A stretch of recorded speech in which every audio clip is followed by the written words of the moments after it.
Today's Victory Garden Show was brought to you by Guinness Extra Stout. This is my corn bed. A little blurry. 4 rows. Black plastic mulch. 3 corns.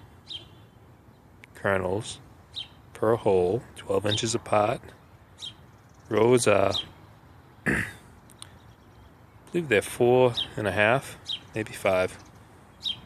They're wide, as you can see. And little greenhouses over the top. They're made out of PVC. Pieces of tomato steak, whole tomato steak, anything I could find to make a little triangle. Today is April 13th. I'm gonna try to beat Mother Nature by getting a very early corn start.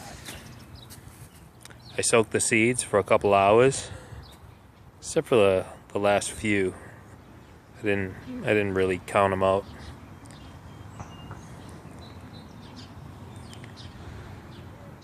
But I've had experience with greenhouses, with corn, and the corn grows unbelievably fast. In little hothouses like this, that is 6 mil plastic, they should pop up in a matter of days. The only problem could possibly be is they grow too fast. I don't have enough plastic. And they get burned. Other than that, I think this will be a good idea. It's a good experiment. We'll see what happens. Because I always can plant more corn. But to see if I can beat Mother Nature. Because Mother Nature was bad this year. She didn't allow us to plant peas until late March. We normally plant them here in southeast Massachusetts, March 17th. And according to Crockett's Victory Garden, plant corn when the oak trees, the leaves are the size of squirrels' ears. I believe that's what he said. Well, the leaves aren't out yet, but they will be in a week or two. By that time, corn will be popped up. Probably be an inch or 2 high. Maybe even higher. And I'll leave them in here until they outgrow them. I was just using my leftover plastic. The rest of the plastic's in my dilapidated new greenhouse. This is greenhouse. Is it 4.0? I don't know how many times I've rebuilt this plastic. Or the PVC, and this one has been very strong. It's withstood 50-mile-an-hour winds. Over here I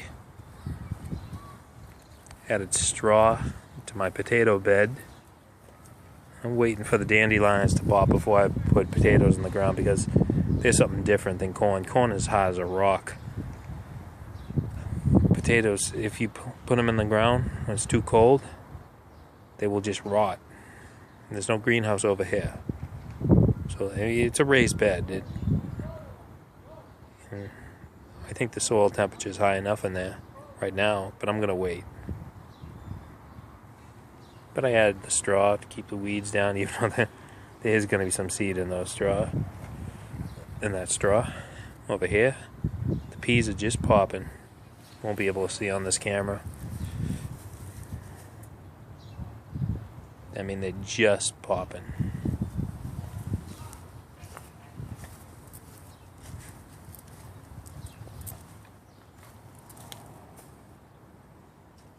You might be able to see one right there.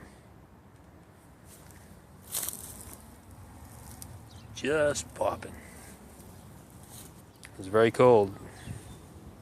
It's only been in the ground I don't know, 12 or 13 days. Or 13 or 14 days maybe.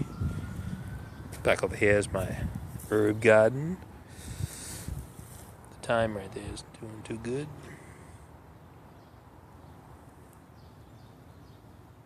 But hopefully it'll snap back. I'm going to try this area to see if I can grow some cool weather greens. Got another area over here. I've tilled once. Have to till many times more. And we got some strawberries. And we head over here. Then we got straw. Got some Halloween decorations.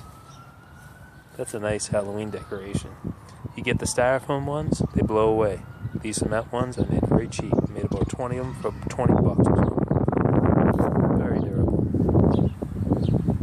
See, I got some thinning out to do. Got radishes all over the place. And carrots aren't up yet. Heading back. Let's go. This is a different kind of victory garden. Brought to you by Guinness Stout. Trust me. Oh, I should go back here. Make this a long video. Not only was this brought to you by Guinness Stout, it was brought to you by Burley Trailers. This Burley trailer today carried 2 bags of 50-pound cow manure, some sulfur, and some groceries from Walmart. And the other things came from Home Depot. This thing this year is carried uphill for the most part. Thousands of pounds. This is a bicycle trailer. And as you can see, maybe you can't, I've been really wearing the spring out there. Might not be able to see, I can't see. But she still holds up. She is more than 20 years old, and she's part of my victory garden.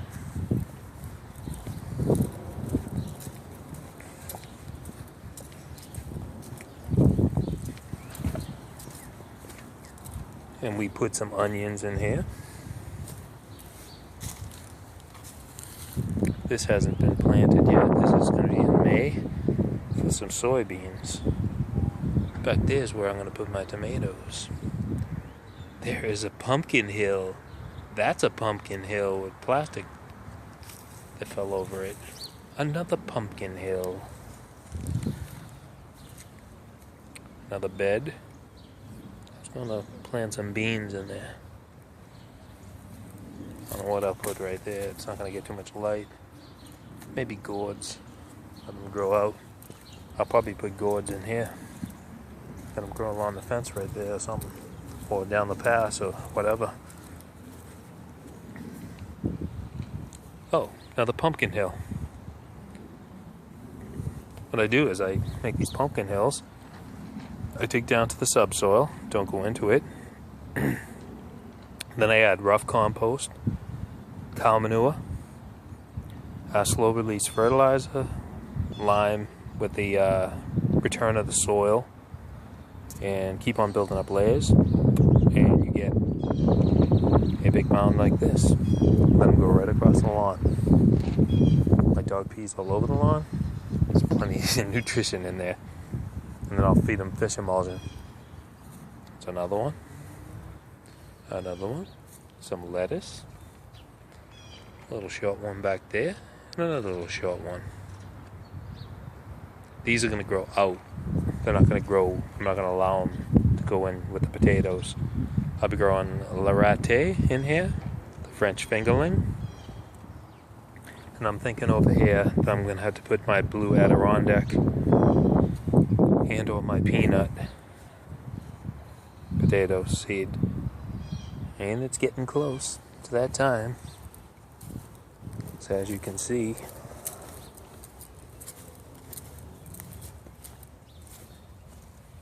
There's a nice dandelion. It's gonna tell me when spring is sprung, really, for potatoes. And the potatoes are going right in. Well, signing off. Back to the Guinness. Have a good one.